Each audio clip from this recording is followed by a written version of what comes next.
Hello and welcome to another episode of The Beckoning Arm, where we continue our journey into the strange, the mysterious and the paranormal. I'm Paul Fegan, and each episode I'll be interviewing people about their own encounters with the unexplained, and it's with a very open mind that I'll be listening to their tales. I hope you can find a little time in your day to listen along with me. Episode 2, Part 1. The Child Who Remembered the Before. It's on a sunny afternoon in May that Johanna and I settle in the studio booth and open all the doors out to the garden. Johanna is 40 years old. She grew up in Essex in England and resided for some time in Australia and Switzerland, but she now lives in Arklow, Ireland with her husband Tony and her two daughters, Lottie, 17, and Evie, 15. This episode tells the story of Lottie, who, at just 2 years of age, surprised Johanna with memories of past lives and past deaths. So it all started when she was about 26 months old. We were out walking and I asked her what time she thought it was. And she said she thought it was 7 o'clock. And then she kind of startled me by saying 1789. And I kind of looked at her and then she looked thoughtful for a second and she said, no, 1787. And she didn't think this was a time as in a time of the clock. Yeah, so I was asking her what time she thought it was, but perhaps she thought I was asking her what year she thought it was. Wow. And she said 1789. So did you clarify that with her? How did you establish that this was a year? Well, initially she did bring up the date 1787 again. And like in what context? So she brought it up then. What was your initial reaction? Were you dismissive of it? Did you think anything of it? I was a bit confused because I didn't even know how she kind of knew any concept of years, for example. But the next time she mentioned anything, we were riding on a bus. She was wearing a hat with ears on it. She looked like a little lamb, and I said to her, "You look like a little sheep or a little lamb wearing that." She started randomly talking about taking all the fur off a lamb, and my husband and I sort of looked at each other. We were like, "Oh, what do you mean taking the fur off a lamb?" She said, "Yeah, then you brush all the fur to get the dust out of the hair." And then we said, "And then what do you do?" And then she said, "And then you have lunch." Okay, so how long after the first incident is this? Oh, maybe a month or so. Oh, that's all? Yeah. Okay, so you have this random incident of the mention of a year. Yes. And now you have this random incident of the mention of something very specific. Yes, yeah. And whatever about years or what that number meant to her at the time, you know, you could say, oh, maybe she thinks the time of day is 1787 or whatever. Yeah. But the mention of a specific, process by which you would shear a lamb. Shearing a sheep, yeah. And the fact that when we asked her what she did next, the way she said, "You have lunch," the way she was describing almost like a working day rather than just things that contribute to the process. She's recounting the timetable of a given day. So where did you go with that then? Did you, at this stage, are you putting things together? Like, are you thinking, okay, this is the second time she said something strange in a month, or are you not linking the two things? Well, we didn't initially link the two things. We just thought that it was a bit strange that she'd come out with these things. And was that the end of that incident? You thought no more of it at that time on the bus then? Well, I asked her one more question. I said, "And then what do you do?" And then she just went very quiet and she looked at the floor and she said nothing. Are you saying she looked grim or? Yeah, she just, she looked uncomfortable, like she didn't want to keep talking about it.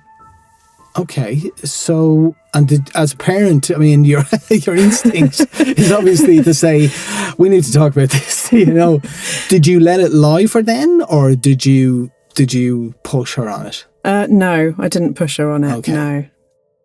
As a parent, you'd be forgiven for thinking this was a benign, isolated incident, the few random thoughts of a child never to be mentioned again. But this wasn't the end of it. So the next time she voluntarily brought this up herself, she came over to me and just quietly told me that her name used to be Daisy. Okay. How long after is this? Oh, I couldn't say. She's still 2 at this stage. Oh, she's still 2. She's still 2. We're talking within months anyway, yes, at the latest. Yeah. So she tells you her name used to be Daisy. Yeah. Now, this is kind of a third incident. Maybe your radar's up a little bit, but she gives you a name, a specific name, and it's first name, surname? Yeah, so afterwards she came up and told us what her surname was. So on a separate occasion, she came up to me and she just quietly said, Robinson. And I said, what does that mean? She said, it's a name. And I said, okay, whose name? And she said, it was my name, Daisy Robinson. Okay. And did you ask her, did she say, when she came up with the name Daisy in the first place, did she say, this was my name back in 1787? No, she didn't. So you're being drip-fed all of this at this stage. So now you have Daisy Robinson. So, yes. So where do you go with that? Do you push her on this, or is this another kind of, we'll leave her to digest this, leave us to digest this for a while? Yeah, she was very strange about being directly questioned. At this stage, she would come to us with small snippets of information, but if we tried to question her on it, she would say nothing. Wow, because you would... Which was a very strange answer for her. Right. Rather than just trying to answer the question, she would say the word nothing. So knowing her personality, this wasn't her way of evading questions normally. It was very strange. Because you'd imagine children would just keep rabbiting on and making up stuff. Yeah. So this doesn't happen. So she gives you this piece of information and she clams up again. Is that it? That's right, yeah. So we have a year, a reference to work, and the name Daisy Robinson, a name Lottie says used to be hers. I'm trying to put myself in Johanna's shoes here. What if my daughter had come up with similar claims when she was a toddler? I have to say, I'd find the specifics a little odd, and I'd probably find the persistence even odder. Lottie does seem to be dropping the details of this mysterious Daisy months apart from one another. But I think at this point, I'd probably expect the chatter to diminish over time. But does it? The great thing about this story is that Johanna had the presence of mind back in the day to record everything Lottie said from a certain point on. So, she unlocks her phone, opens the record she kept, and reads from it. So next we were out walking and she started telling me about a time where she had wheels on her feet and that she recalls a time where Mummy and Daddy and her younger sister were not there. And this was very confusing for us because we lived in Switzerland at the time. We didn't have any family near us who could babysit for us. So she was always with us. So we weren't sure what time she was talking about. But she went on to say that she had lived in Germany and that she had been a boy called Franz. Wow. She remembers having wheels on her feet, which at a later time she saw a child on a skateboard and she pointed to the skateboard and she said, that's when I had wheels on my feet. So she didn't know the word for skateboard. Right. And that's what she recalls. Are we still 2 at this stage? Is she still 2 years of age, or is she older? Yeah, she's 2.5. Yeah, 2.5. 2.5.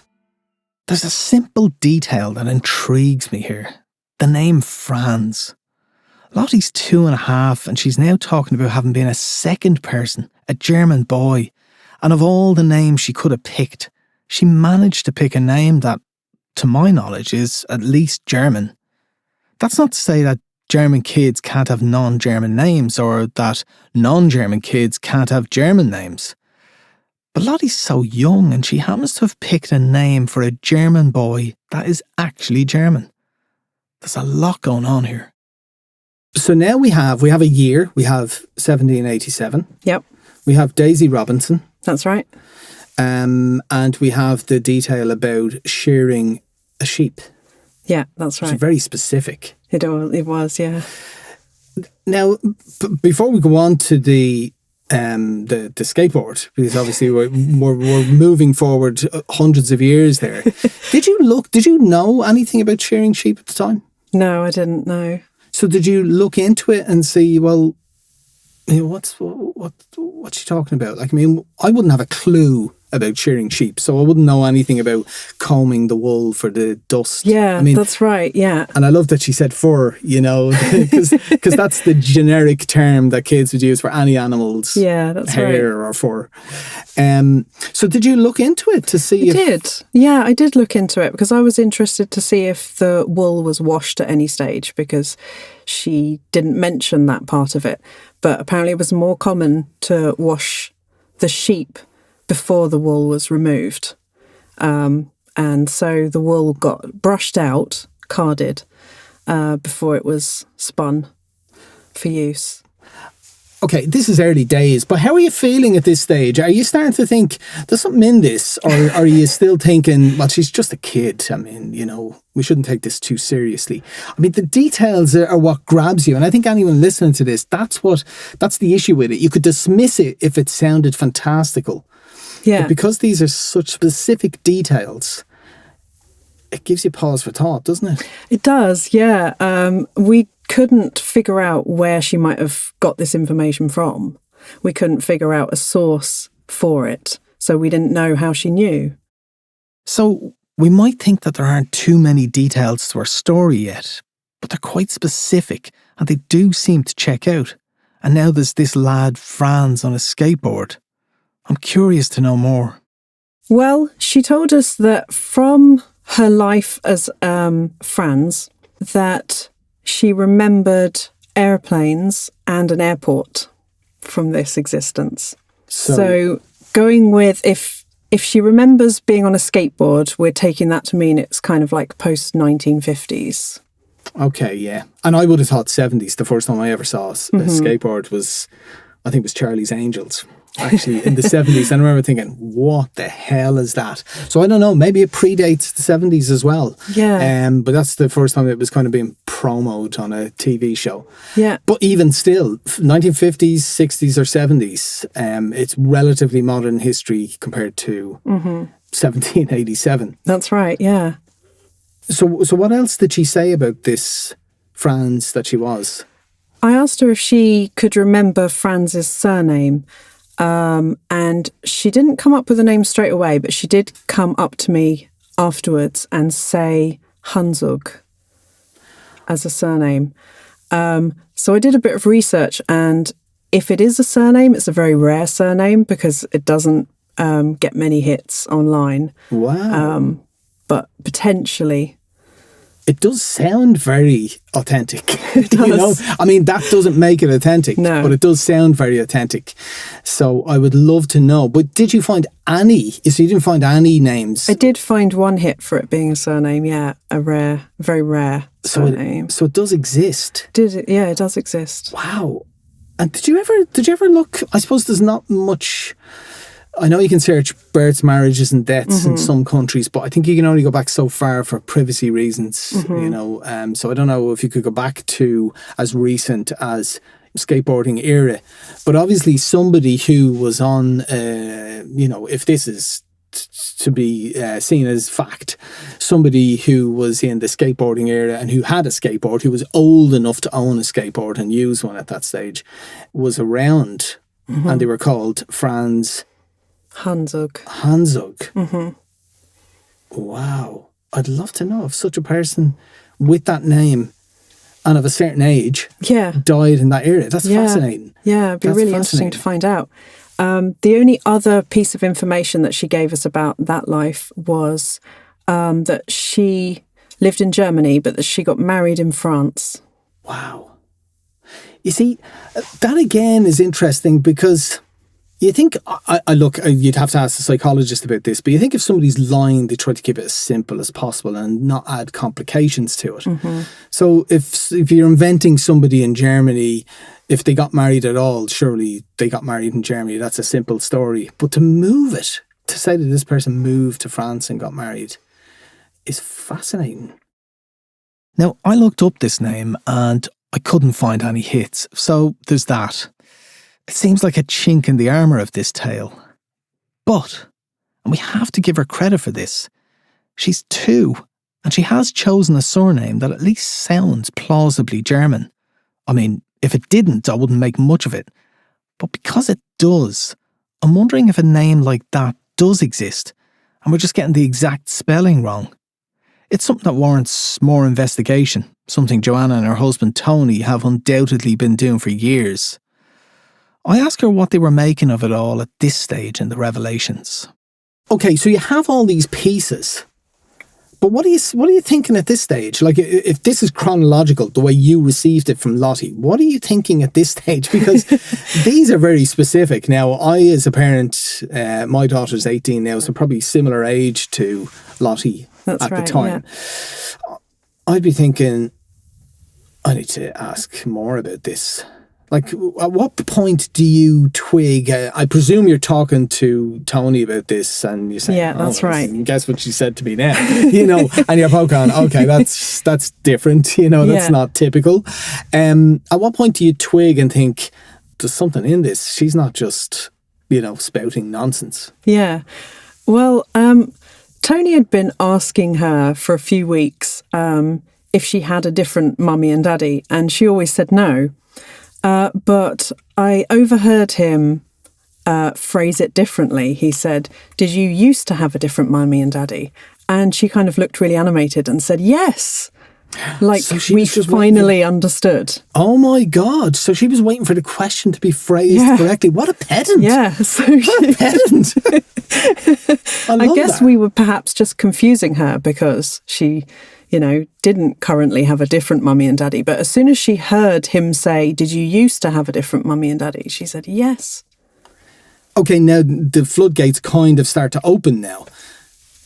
Because clearly both of you are interested to hear what else she has to say. Yeah. Does she go back to the Daisy Robinson person? Yes. So Daisy was who she mostly talked about. It seemed to be the life that was like most sort of at the forefront of her mind. Okay, so let's explore this Daisy Robinson character. What does she say about Daisy and over what period of time? She starts talking about Daisy when she's 2. Yeah. For how long does she go on about Daisy in general? Like, till she was nearly 6. Really? So occasionally she would drop information about Daisy. Yes, that's right. Yeah, and even over the course of all those years, the details didn't change. Okay, so what are the next details? Like, give us the chronology of the details that you learn about Daisy. So first we have Daisy Robinson. Yes, that's right. Did she say? She says that. I presume the sheep combing, the sheep shearing was to do with Daisy? Yes. So she said that Daisy used to make blankets by hand. And Daisy belongs to 1787? Yes. Yeah. Yeah. And she made blankets by hand? Yes. And where did she live? She later told us that she lived in England. Okay. But at this stage, we didn't know. Was Lottie born in Ireland or England? She was born in England. Okay. All right. But she's age 2, so you obviously moved to Ireland pretty soon after. We were actually living in Switzerland at the time. Oh, you're living in Switzerland. Mm-hmm. So you moved to Switzerland pretty soon after. Yeah. When she was 1. Small. Yeah. But Daisy Robinson, she said, lived in England. Yeah. And did she say where? She had no sense of... No, unfortunately, we never got the name of a town or even a county. Okay, so what else does she say about Daisy Robinson? So the next time she spoke about Daisy, she came into the kitchen and she said, "All the air came out of here." And I didn't know what she was talking about. I thought perhaps she was talking about a balloon or a football or something. So I turned around and looked at her and I said, "Out of where?" And she said, "Here." And she pointed to the middle of her body. And she said, and I died, but I don't like talking about it. Crikey. How are you feeling at this point? Like at that you point can see in time, it's affecting me. No, but I mean at the time, like how are you feeling at this point that she's telling you? That was the first time that really kind of like shook me up. Yeah. Because I didn't even know that she even knew what death was. So she'd once seen a dead frog, but she wouldn't have known it was dead. We didn't tell her it was dead. We thought she was pretty young to know about death, you know? Yeah, of course. At age 2. So we didn't sort of bring it up with her. So to hear her just come into the room and talk about like breathing her final breath, the idea that she even understood that you stop breathing when you die, I had no idea how she knew what that was like. And she's still 2 at this stage, yeah? Is she? Yeah, she's still 2. So how do you respond to that? I didn't really respond. I was just kind of dumbfounded. I just was standing in the middle of the room, just staring after her as she left the room. She looked sad and she just slowly walked away. So she's drip feeding these details to you, like whenever it suits her. Yeah, exactly. Yeah, it was completely random. Never knew when it was going to happen. And it's really on her terms, because even if you do probe her, if you get to a point where it's something she doesn't want to answer, she won't answer it. She won't, yeah. She used to clam up, yeah. And it seems to affect her emotionally. She seems to be having a negative reaction to it, maybe. At least it makes her sad. Yes, yeah. Some of the things that she told us made her sad, but also if we directly questioned her, she would become quite sort of prickly almost. And did you have a sense when she was telling you these details that she thought it was unusual? Or do you have a sense that she felt that this was quite normal? Yes, definitely, yeah. Normal? Yeah. Okay, so that she might have thought that, well, everybody has these experiences. Yeah, she was relating them to us in the same way that she would any of her memories. So to her, they were just memories of things that she'd experienced. So Daisy Robinson died. She's just talking about the death. There's no detail about how she died. I mean, you know, we could say that everybody who dies, the air goes out of their lungs. Yeah, that's right. A grim detail, but she doesn't give any idea as to what happened to her, does she? She did, yeah. Oh. Just a little bit later on. She, again, completely out of the blue, came up to me and she said, 30 years old. And again, didn't know what the context was for this. So I said, what was 30 years old? And she said, I was. When I died because I didn't eat anything. Oh my God. So she died of starvation. She did, yeah. Which is a word you wouldn't be in a child's vocabulary. So she's using something else. Yeah, yeah. So she just described what happened to her. So we're building up a picture of this Daisy Robinson that she claims she was in a previous life. Does she give you more information about her? Yeah, again, it was just bits and pieces here and there. I found her giggling to herself once and I said, oh, what's so funny? She said, well, now I'm Lottie, I only like green apples, but Daisy only liked red apples. Oh my God, and she found this funny? Yeah. Oh my God. It was almost like ironic to her. Oh my because she always preferred green apples. That's not how she remembers Daisy, so... See, I just... Look, you know, I've never, as I've said at the outset of some of these podcasts, you know, I've never seen anything unusual that, you know, I couldn't explain rationally. But I love these topics, but I'm kind of struggling with this one because she's so young and these are just such small details. Like for a child to even just come up with that concept of, oh, I like this colour apples, but my previous self liked that colour apples, and isn't that funny? That's just... I mean, that's either a massively fertile imagination for that age. Yeah. But it's beyond that because she knows details like about shearing sheep and stuff. Yeah, you know, exactly. It's just really strange. Yeah. And talking about how she died as well. I mean, that's in her own terms, obviously, you know, in her own vocabulary, but still. And it's not something we ever saw in her normal imaginative play. That a character that she invented for herself, she wouldn't then describe the death, it was all very current. It's a lot of serious, grim talk, isn't it? As a parent, you dread the day that your small child suddenly grasps the concept of death. It's almost like for a period at least, their bubble of wonder about life and how great it can be is burst forever. And yet, here we have Lottie bringing this up herself and describing it in fairly blunt terms. I love the detail about the red and green apples. It's so specific and interesting. A demonstration of the idea that though Lottie remembers being Daisy, Daisy was a different person with her own likes and dislikes, her own personality. It's lovely to hear these lighter details too, and Johanna decides to steer her a little in that direction.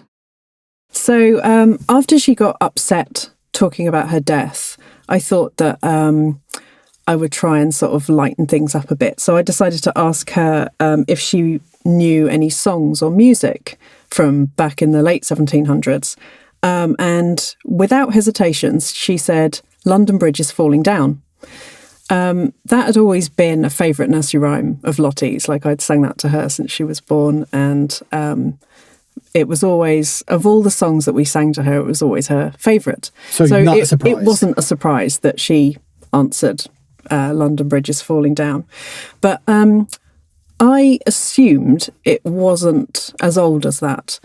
But I thought I'd better check anyway. So I researched it online and was surprised to find that the oldest written version of it was from 1744, and it was already well known as a children's song by that time. Oh God. So you can't discount it. So I couldn't discount it, no. It's funny because I thought it would have been 1800s as well, for whatever reason. But because we always think of London Bridge as Tower Bridge, but London Bridge was the older one that had the wooden buildings on it, and that was there for centuries. So so it's 1750s roughly. We're talking the middle of the 18th century.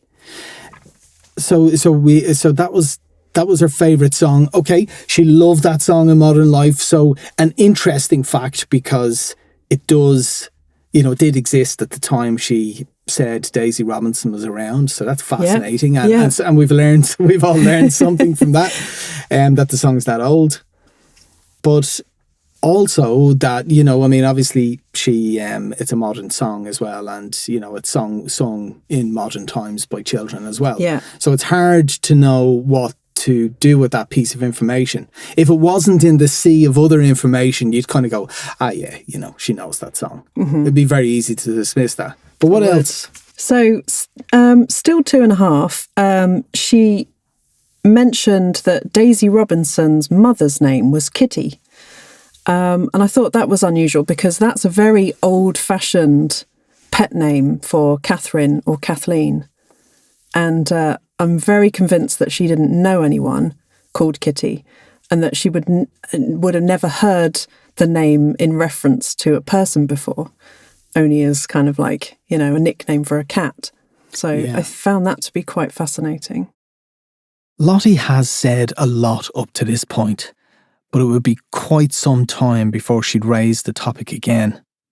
And this time, she would have something to say not just about past lives, but about life in between those lives. This is really heavy stuff for a 4-year-old to come up with, and my agnosticism is struggling. Could a child this young conjure up outlandish notions with such detail and speak about them with conviction and apparent consistency? I'm kind of at odds with myself here. Am I becoming a believer?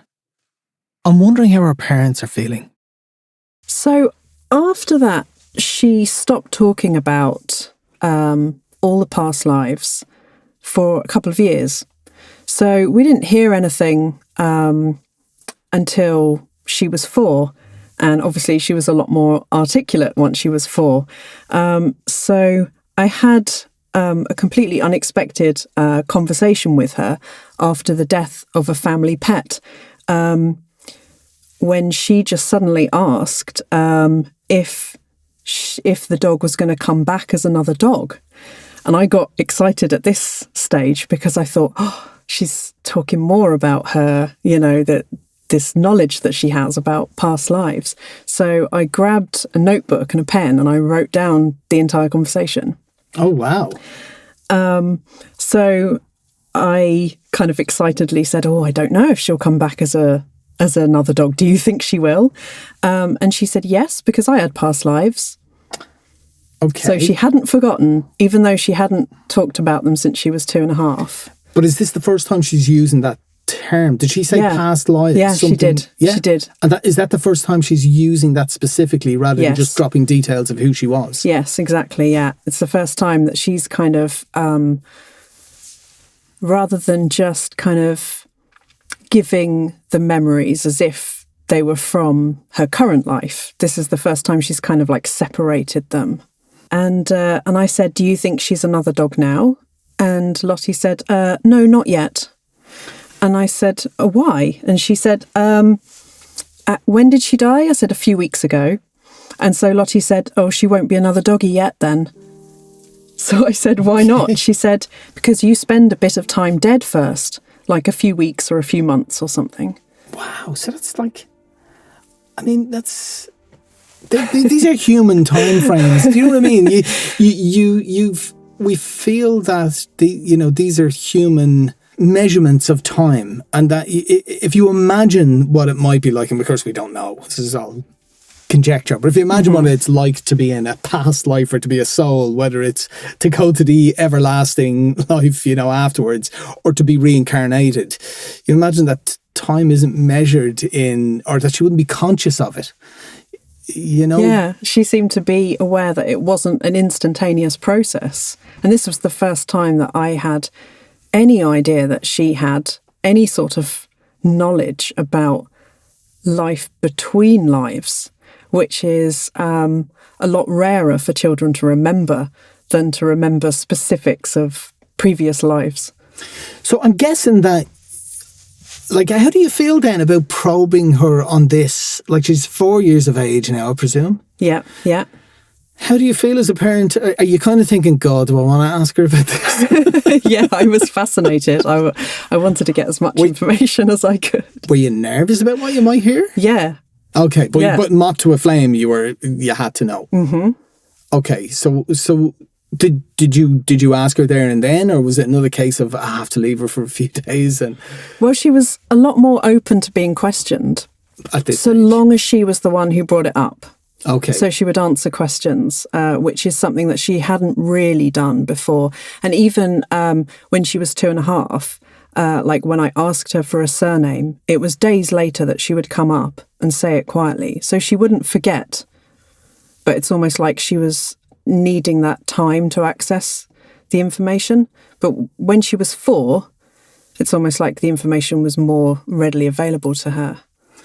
Okay, so what do you ask her then about this? She's saying that, oh no, the puppy wouldn't be another doggy yet for a few weeks or a few months. Yeah. So where do you go from here? So I said, how do you know that? She said, I just do. So I said, did that happen to you? And she said, yes. So then I asked her, where were you after you died? And she replied, I didn't exist. So I said to her, but your memories must have survived some way because you remember your past lives now. And she said, it's really hard to describe. So I said to her, can you try? And she said, I went into thin air, were her words. And I said, how do you know you did that? And she said, I drifted up into thin air at night when nobody was out. And she kind of looked down as she did this, as if kind of visualizing going up into the air really slowly. And she kind of like slowly raised her arms up as she did this. And I said, and then what happened? And then she said, I went up into the sky, braked up into bits of dust. And then she kind of wiggled her fingers to kind of show, like, I don't know, kind of like her dissipating, perhaps. into this kind of dust substance. And she's describing the moment of death, or is she describing every night while she was dead? Or was she clear about I think she was describing what happened after she left her body. Okay. That was the impression that I got. Yeah. Okay. Yeah. And I said, and what happened to the dust? She said it floated all over the place. And then she estimated that within 1 month, she came back and then described herself as coming back to Lottie. Wow. And did she describe what it was like to be that dust? Like, was she aware of anything? That was my exact next question. I said, what did it feel like when you broke up into dust? And she said, I don't know. I was lying still because I was dead. I said, well, you must have been like aware of breaking up into dust, that you noticed it. And she said, I did, but I didn't really feel it. So she was aware of it happening, but she had no sense of feeling it happening. Yeah, there was no physiological response to it. Yeah, yeah. Which makes sense. Yeah. Really. but was she aware? Could she see anything? Could she hear anything?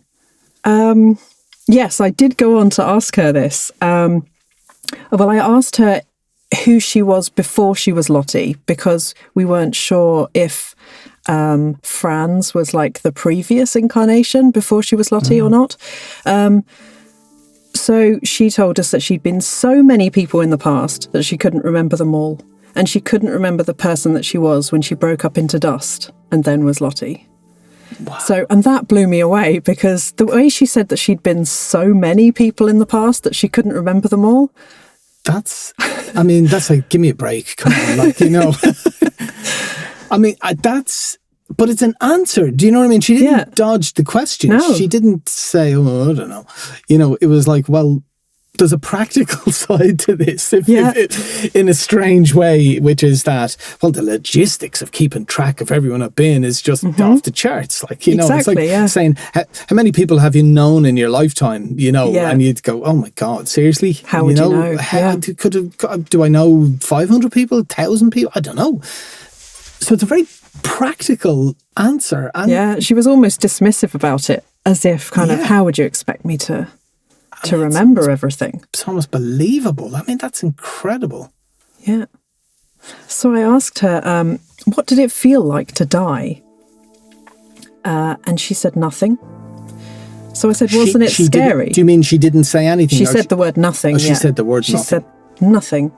And I said, wasn't it scary? I think I would be afraid. And she said, no, it wasn't scary. And I asked her if she saw any other people when she was dead. And she said, when I was dust, other people made friends with me. And I said, what did they look like? And she said, they were dust as well. Crikey. I mean, this is just brilliant. Because if you think about it, I keep saying this, we don't know who we are, we don't know why we're here, and we don't know where we're going. Nobody can answer the question, what happens to us after we're gone? And this is as good as any theory on the topic. Mm-hmm. But actually almost better. I don't know, there's something about I'm not saying children don't lie, but there's something about the detail in it and the honesty and the practical kind of attitude she has. Very pragmatic or something. The practical attitude she has to this information, as if it's quite normal to her at the time, at least. Yeah, it was. Yeah. Wow. And does she say any more about this process? I asked her what she did while she was dead, and she said she was getting ready to be Lottie. So I was kind of intrigued about what she meant by that. I said, what did you have to do to be ready to be Lottie? And she said, change.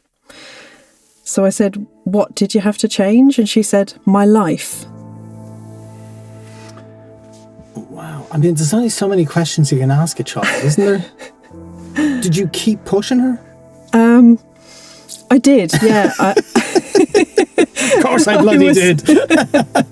I was so fascinated about, she had access to information that is a whole world that I don't know about and have no idea about. And I asked her if she felt like this was kind of new information to her or if she'd always known it, and she said that she'd always known it. Then she changed her mind and she said, no, it's new information. And then she said, I don't know, it's really, really hard to describe.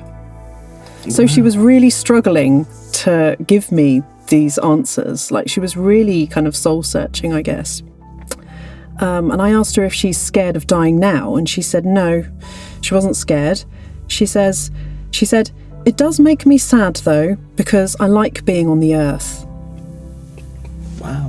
Which made me wonder where on earth she was. Yeah. And I said, did you always go to the same place when you were dead? She said, yes. No, I'm not sure. Then she said, I just liked being home, on the earth, at home. Okay, so she preferred it to being dust. Yeah. So she preferred her incarnations as human beings. I wonder what she... Did you ask her what she preferred about it? Like... Was there any sense of what she didn't like about being dust? I mean, she doesn't seem to suggest there was anything she didn't like, but maybe there was something she preferred about being. It seems that she just prefers existence. Yeah. Or with a physical body, yeah. Don't we all? Yeah. We think. Who knows? Okay, wow. That's amazing. And then after that, she just kind of like skipped out of the room happily. Of course, as you do. As you do when you drop major answers to theological questions. Yeah. I'm off. See you later. Yeah. More news later. And as usual, I was just left standing there, just kind of tingling and sort of butterflies in my tummy and just staring after this 4-year-old thinking, what on earth? No, she's 4 at this stage. She's 4 at this stage, yeah. And have we... Did she give any more details on these specific past lives? She mentioned like Daisy and Franz and whoever else. Did she mention any others that she could remember? Yeah, she does go on to talk about one other life that she remembered. And she was also 4 when she spoke about this. I said to her, I was just wondering about what happened to me when I died in a past life, just to try and get her back onto the subject. And she kind of looked a bit sort of bored of it all and said, I don't know. I said, I wonder if I drifted up and broke into dust, like you did, just prompting. And I said, what was that like? She said, thin air. And then she got annoyed and she said, I've already told you all this. So I said, sorry, do you not like talking about this? And she said, I've told you all the information before. So I said, I know. So I just lied and said, I've got a bad memory. Can you just remind me? I said, when you drifted up and became dust, when you looked down, could you see your dead body? And she said, no. So I said, I suppose because you didn't have any eyes. But then she became really animated and she said, I did. They were really tiny. They were like this. And she held up her fingers and just made a tiny gap, maybe like a millimetre. Between her index finger and her thumb. Yeah. That's right, yeah. Just to show that she did have the ability to see, but she had the perception that her eyes were very, very tiny. And she said that her eyes were just pieces of dust, is how she described it. So I said, I see. Why couldn't you see your body then? She said it was under the ground. Soil on me, she said. So I asked her if it was her funeral, and she asked, what's that? So I said it's like a time when all the people who knew and loved you put you in the ground and put soil on you, and that's being called buried. And she said that wasn't what it was. She said that she got into the ground by animals tramping on her. Oh my God. And who was she? Did she say who she was? She hadn't said who she was at this stage. I said, were there other bodies there? And she said there were. And they were also under the ground. She didn't see any living people there. But the animals were walking over her, and she said, I think they were African animals. I can't remember what kind of animals they were. I was in Africa, is what she said. Oh, wow. So now we have a life in Africa as well. So now we have a life in Africa, which she'd never mentioned before. So I said, so people didn't put you in the ground? And she said, no, I got into the ground by animals walking over me like this. And she just slowly sort of like plodded her hands kind of up her body. And so I said, you started off on the surface of the ground and the animals trampled you under? She said, yes. I said, were you alive when the animals started walking over you? And she said, no. So I said, do you remember how long ago this was? She said she couldn't remember. And is she upset by any of this? No, she was quite Practical. matter of fact when she was describing this, yeah. Okay. Yeah. So I said, I didn't know that you were in Africa. So I asked, what colour was your skin? And she said, no colour. And then she said, black. And then she said, you're confusing me. So just to clarify, I said, when you were living in Africa, what colour was your skin? And she said, black. And then she said, I didn't know if you were talking about my body or the dust. Oh my God. So I said, sorry, I meant your body. So your skin was black and what colour was your hair? And she said, I didn't have any. So okay. I apologised for confusing her and said, so when you turned into dust, was that a particular colour then? She said, no. And then she said, white. And she saw me taking notes at this stage. And she asked what I was doing. And I said that I was just writing things down so I didn't forget. And she pointed at a line and she said, what bit does that say? And I said, it's the bit about you being covered in soil. So then she said, oh, it wasn't just soil. It was rocks and rubbish, and I don't mean litter, I mean clothes and things like that. Old things. So she's trampled and she ends up under soil, rocks and clothes. Yeah. Wow, that's just... So I don't know what happened. It's an earthquake or something as well? I don't know. And animals startled and they ran and I don't know. That's... I mean, look, we could make the parts fit, but it's really... That's just us trying to make sense of it. But the statements she's made as they stand are fascinating enough, even without trying to make the parts fit, So at this point, what conversations are you and Tony having, out of earshot? Like when the kids are in bed, are you talking about this every day? Are you kind of thinking, this is mad? Or is it just occasionally you'll mention it when details come up? How is this affecting your life? Yeah, we were pretty fascinated about what she was saying because, obviously being her parents, we were aware of the sorts of things that she was being exposed to, whether it was on the TV or in real life. So we knew that there were certain pieces of information, facts that we don't know where she could have got it from. We're not religious, so there was no talk of reincarnation at all for her to overhear. Or heaven. No. Or afterlives or ghosts or anything like that. It's not something that we discussed around her. So for her to just sort of come out with these bits and pieces of information, it was really fascinating for us, especially for me. I was the one who she mostly spoke to about it. Johanna and Tony are grappling with all these fascinating details, but so far, it's just between them. I asked Johanna if she told anyone else about it. Well, what I did was I found a past life forum on the internet where people were sort of recounting their own past life memories. And I decided to just start a new conversation and just say, here's some interesting things that my daughter has been saying over the last couple of years. And I ended up getting a lot of interest on there, people messaging me, private messaging me, asking for, all the facts that I had. Really? Yeah, I was not really aware that there was a great deal of interest in it as a subject. And it was through that forum that somebody contacted me and said that I should contact Dr. Jim Tucker over in America, who has taken over Dr. Stevenson's past life research. And he specialised in interviewing children, getting information from children specifically, because with children it's easier to identify that they're not being influenced by outside sources compared to adults. Of course, under hypnotic regression. At the time you went on the forum, how old is Lottie now? Is she still 4 at this stage? Yeah.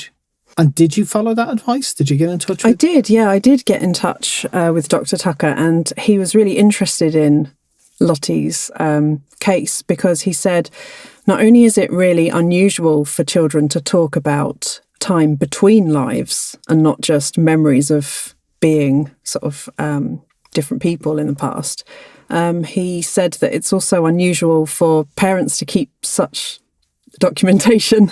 Really? About, yeah. That's surprising. He said a lot of people are very sort of dismissive about children and, not paying them much attention, just believing that it's all make-believe, not really taking them seriously. So he was quite delighted to find out that I'd written down word for word the conversations that I'd had with Lottie. That's interesting, because really that was the first time I heard about this story. Was I had said to you that I had watched a great documentary about Iceland and Icelandic elves, and I think it's called Huldufolk 102, and you can search it, it's on the internet. It's a fantastic documentary, but 2 separate parents in that who weren't related, 2 separate stories, said that children see things and we teach it out of them. We dismiss it. And I was saying this to you when you started to tell me about some of the details of this story, and I just thought, that's right. Oh my God, I got to record this. This is mind-blowing. So I suppose, I do get it that a lot of parents probably are very dismissive. One, because they just think it's nonsense, and they don't listen to enough of the information to realise that, actually, this is very detailed. And two, they probably just think kids have a very overactive imagination or whatever. And maybe 3, they're a little bit scared of, you know what I mean? Some people are really creeped out by this stuff. Yeah, I mean, that's right. You'd be forgiven for being creeped out by this. Yeah. Because the ramifications, if this is real, if what she experienced is real, the ramifications are huge. Although not unpleasant, really, given the reassurances Lottie gave that she didn't mind being dead, or the process of dying wasn't too bad. Yeah, and that she doesn't fear death in this life. And does she still feel that way? Yeah. And does she remember any of this? She doesn't, no. I reminded her, I told her a few years ago that she'd said all of this, and she has no memories of talking about past lives. Okay, so she's no memories of past lives, no memory of in-between lives? No, not anymore. But yet, the inherent kind of lack of fear of death has stayed with her. Yeah. And she doesn't wonder where that has come from, because most people fear death. It's quite a normal thing. But she doesn't wonder where that came from. Does she ever think, I don't really fear that, but that's odd, isn't it? Where does that come from? But she's now, does she feel that it's it's something left over from... Yeah, I don't know. It's a good question. Her recollection of past lives. Yeah. Yeah. And she's 18 now. She'll be 18 at the end of the year. Okay, so she's 17 now, yeah. And when did she stop remembering? She stopped talking about them when she was nearly 6. And then the next time I spoke to her about them was when I sort of just told her, these are the things that you used to say. And she would have had no idea that she spoke about them if I hadn't brought it up. So did you get the sense that there was quite a sudden forgetfulness over the span of a year? Well, I say sudden, but in the grand scheme of things, did you get the sense? It's hard to say, because she stopped talking about them. She didn't mention when she was 3. She didn't have any. She didn't bring it up. So from the age of about 2.5 to 4. She hadn't mentioned it. So I did wonder then if she'd forgotten. It was a real surprise to me when she... Piped up again at 4. Yeah. With all that Lottie has told her, where does Johanna stand in all of this? Is she a believer? Or has she left the door wide open for doubt? I'm certainly sceptical, but I'm certainly open-minded at the same time. I definitely think that it's worthy of the scientific investigation that Dr. Tucker is doing. And I think he's right to not dismiss it. Okay, so basically you don't know what to make of it. I don't know what to make of it. But you can't commit fully to it. No, I wouldn't say that I've been converted to believing in reincarnation, but I definitely think that it's an option, more so than I would have done in the past. Like, when I was a kid, I was interested in the paranormal and I used to read lots of paranormal books. And my feeling about reincarnation was that it was just a concept that had been invented by people who were uncomfortable with the idea that death is the end. Yeah. So that was kind of the standpoint I was coming from. So to hear my own child coming out with this, I just thought, well, I haven't put these ideas in her head. No one's put these ideas in her head. She's coming out with stuff that hundreds of children all over the world have also spontaneously come out with. So I'm definitely more open-minded about it now. And if reincarnation is not real, then what is the mechanism that makes children say these things and believe that they have had past lives if it's not the case? Yeah, it is interesting because what are they having memories of, especially when they're remembering details about functional processes and, very practical things?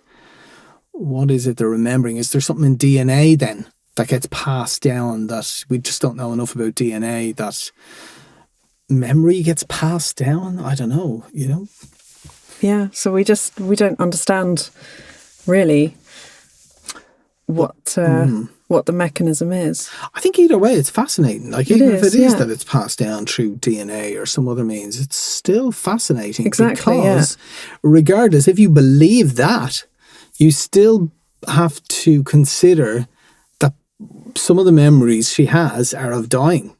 Yeah, that's right. So that implies the survival of consciousness without a physical body. Yeah, it's hard to come up with a dull conclusion. It's really, isn't it?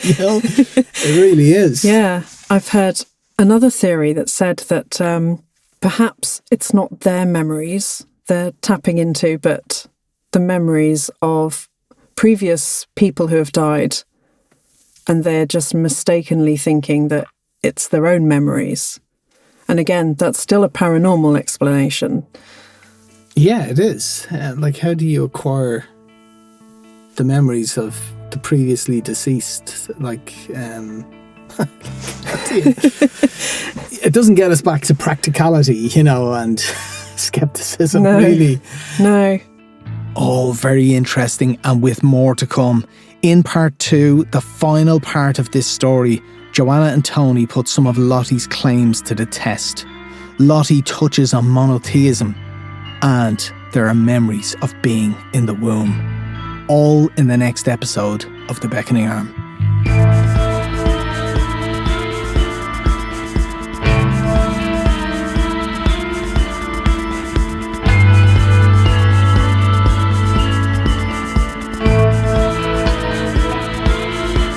The Beckoning Arm was written and produced by me, Paul Fegan, and the sound design was also by me.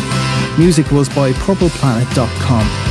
Special thanks go out to Johanna and her family for allowing me to record their story, especially Lottie, who was at the centre of it all and gave these interviews her blessing.